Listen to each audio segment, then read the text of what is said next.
Leo tupo na mkali Jackie. Jackie jina lake kamili anaitwa Chen Kong-san. Chen Kong-san. Jina la Jackie Chen ni jina la kazi kama kazi. Kulingana na mapigano yake wakawaga wameamua kumuita Jackie Chen, lakini ni Chen Kong-san.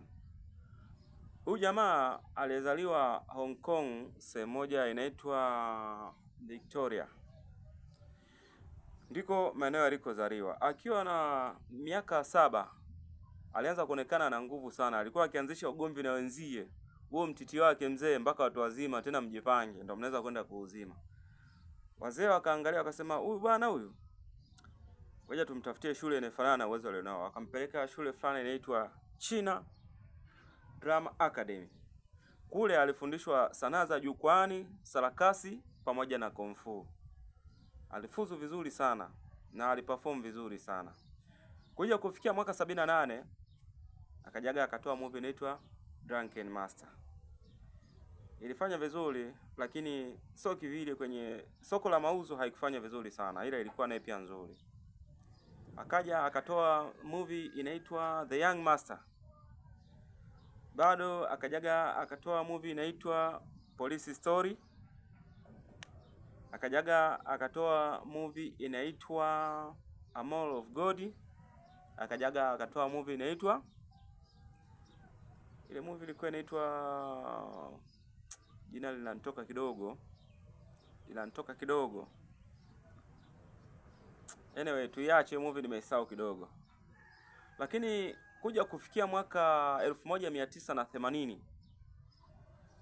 Jackie Chen aliiteka Asia nzima. Yaani Asia nzima aliwanyamazisha, manake ni alipokelewa vizuri sana na alisumbua sana soko la Asia. Baada ya kusumbua soko la Asia, akajaga akatoka na movie inaitwa Bold. Alafu akajitafuta kwamba baada ya kuona Asia akaiteka, akataka kwenda kutafuta soko Hollywood. Lakini Hollywood kule alipata changamoto. Changamoto za Hollywood ilikuwa ni pamoja na lugha. Yaani lugha ilikuwa haipandi. Kwa hiyo watu wakawa wanamuona ni kituko tu. Akawa anashangaza watu.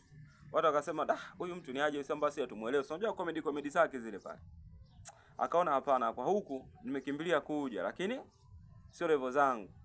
Akaa tena amerudi Asia. Ila baada ya kurudi Asia alienda kujifunza lugha na kuongeza kazi zake, ubora, ufanisi wa kazi zake. Baadaye akajaga akarudi tena Hollywood. Alipokuja kurudi Hollywood mwaka 98, alirudi na movie inaitwa The Rush. Ilikuwa ni balaa. Hollywood walimpokea mno. Sasa hapo ndo akaja kutingisha sasa karibia soko la dunia nzima. The Rush ikaja ikafanya vizuri. Baada ya kufanya vizuri The Rush ikaja ikazaa The Rush 2. Rush 2 ikaja ikazaa Rush 3. Ikakimbiza mno. Kwa hiyo Jackie Chen kiukweli ni mtu ambaye kafanya vizuri sana. Na kwenye soko la movie za action duniani mpaka leo Jackie Chen bado anasumbua. Ijapokuwa kidogo kazeeka, lakini bado anasumbua, bado anafanya vizuri sana. Usiache kumfuatilia Famous Life. Tutazidi kukuletea maisha ya mastaa. Mtafute star unayemtaka, mweke kwenye comment, mdondoshe kwangu, alafu mimi nikuchambulie. Kwa hiyo maisha ya Jackie Chen kwa kifupi ni hivyo. Lakini pia tutayachambua kwenye video inayofuata maisha ya Jackie Chen mpaka mafanikio alionayo sasa hivi. Nikushukuru. Naomba ukanifollow, ucomment, subscribe, like, ushare pia, ili uwe wa kwanza kupata video zetu kipindi tunapokuwa tunazi-upload. Nashukuru kwa kuitazama video hii mpaka mwisho. Shukrani sana.